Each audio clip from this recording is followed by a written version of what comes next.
Hi everyone, मैं हूँ राहुल चौहान और आज हम देखेंगे कि ड्रैगन बॉल डायमा के एपिसोड 11 में क्या होगा। तो ड्रैगन बॉल डायमा के एपिसोड 10 में तीन बड़ी चीजें हुई है। पहली है गोकू और ग्लोरियो का प्लेन तबाह होना, और अब इसके तबाह होने से ये होगा कि गोकू की पूरी टीम अब वेजिटा की टीम के साथ ट्रैवल करेगी। मतलब गोकू और वेजिटा अब हमें एक साथ ट्रैवल करते दिखाई देंगे। पर एक चीज अगर आपने ड्रैगन बॉल डायमा में नोटिस किया अब तक, तो वो ये है कि इनका मेन विलन अब तक रिवील नहीं हुआ है। और जिस तरह इन्होंने ड्रैगन बॉल डायमा की शुरुआत की थी, ऐसा लग रहा था कि मेन विलन गोमा होगा, और गोमा के बाद ऐसा लगने लगा कि हो सकता है कि मेन विलन डेगुसु ही हो। पर इन दोनों की हरकतें देख के तो लगता नहीं कि इन दोनों में से कोई भी होगा। बीच में इन लोगों ने अरिंसु का भी माहौल बनाया, पर अब माजिनको को देख के लगता है कि अरिंसु भी मेन विलन नहीं होगी और माजिनको भी मेन विलन नहीं होगा, क्योंकि माजिनको का जो कैरेक्टर है बड़ा ही शरीफ सा है। ये अरिंसु से कहता है कि मैं तुम्हारे लिए गाना गा दूंगा, शॉपिंग पे चले जाऊंगा, तो ऐसा बंदा तो बिल्कुल भी नहीं होगा।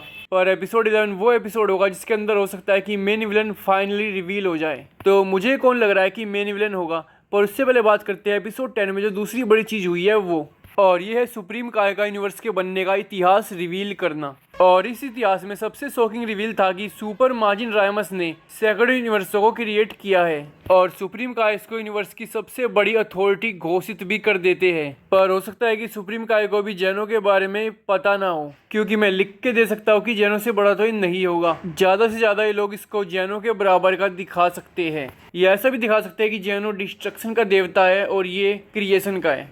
और तीसरी सबसे बड़ी चीज जो हुई है वो है एपिसोड 10 की एंडिंग। तो गोकू और वेजिटा की टीम के प्लेन में बैठने के बाद वहां नेवा को दिखाया जाता है, और नेवा उनकी तरफ बढ़ रहा होता है। वो लोग नैमिक ग्रह से रवाना भी नहीं होते। तो इसका मतलब ये है कि एपिसोड 11 की स्टार्टिंग ही इस सीन से होगी जब नेवा इन लोगों से मिलेगा। और नेवा इनसे इसलिए मिल रहा है क्योंकि गोकू ने पहले डीमन वर्ल्ड के तमागामी को हराकर उससे ड्रैगन बॉल ले ली है, और नेवा को यहाँ पर पक्का नहीं पता कि गोकू इनमें से कौन है या इनमें से किसने तमागामी को हराया है। पर जैसे ही लोग नेवा के खाली पड़े नैमिक ग्रह पे आए तो नेवा ने इनकी एक ड्रैगन बॉल को सेंस कर लिया।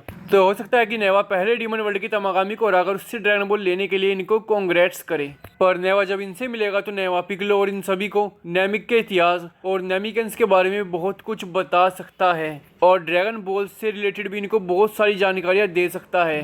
क्योंकि जब ये बंदा अर्थ पे गया था तो लुकाट पे पहुंच के इसने वो ड्रैगन बॉल जो भी हाल ही में यूज हुई थी उन सभी को अपने पास बुलाकर फिर से नॉर्मल कर दिया था, और ये बहुत बड़ी बात है। तो मैं ड्रैगन बॉल डायमा के मेन विलन की बात कर रहा था जो इस भाग में रिवील हो सकता है। और नेवा के भी चांस है कि वो नेवा ही निकले या नेवा उस मेन विलन के बारे में जानता हो। तो हो सकता है नेवा इनको बातचीत के दौरान कोई बहुत बड़ा राज बता दे, क्योंकि इसका हजारों सालों से सभी नैमिकन्स को छोड़ के डीमन रियल्म में अकेला रहना कोई सेंस नहीं बनाता।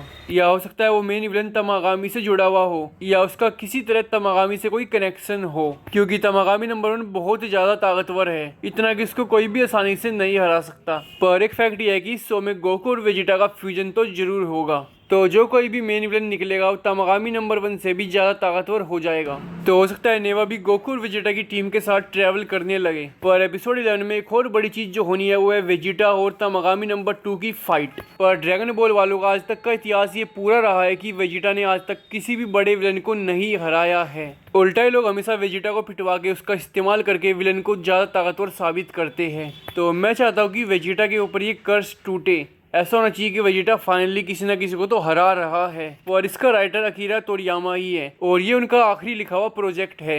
और अकीरा तोरियामा वेजिटा से इतना प्यार करते थे कि फ्रीजा का रेजरेक्शन होने के बाद पूरी मूवी में आधा टाइम गोकू लड़ता रहा फ्रीजा से, और जैसी वेजिटा की बारी आई 10-15 सेकंड बाद ही इन लोगों ने धरती तबाह करवा दी। फिर टाइम रिवाइंड हुआ और फिर फ्रीजा का खात्मा भी गोकू के हाथों से ही करवाया। तो ये था अकीरा तोरियामा का वेजिटा के प्रति प्यार। पर मैं चाहता हूँ कि ये परंपरा आखिरकार टूटनी चाहिए, और इससे बढ़िया मौका ये नहीं मिलेगा, क्योंकि तमागामी नंबर 1 तो इतना ताकतवर है कि वेजिटा की चटनी बना देगा। वेजिटा के पास हीरो बनने का इकलौता यही मौका है तमागामी नंबर 2 को हराने का, और अगर ये भी मौका उससे छीन लिया गया तो वेजिटा इस शो में है ही क्यों। पर डायमा में इन लोगों ने हर भाग में थोड़ा बहुत अलग करने की कोशिश की है, तो उम्मीद है कि वेजिटा ही उसको हराएगा। पर वेजिटा को उसको हराने के लिए सुपर सैयन 2 बनना पड़ेगा, अपनी पूरी जान लगानी पड़ेगी, क्योंकि ये तमागामी नंबर 3 से ज्यादा ताकतवर है। पर ये सब कुछ इतना सीधा और आसानी से नहीं होगा। डायमा के हर एक भाग में कुछ ना कुछ हुआ है, तो इसमें भी होगा, और इस भाग के एंड में हो सकता है कि वो मेन विलन रिवील हो जाए। तो बस आज के लिए इतना ही।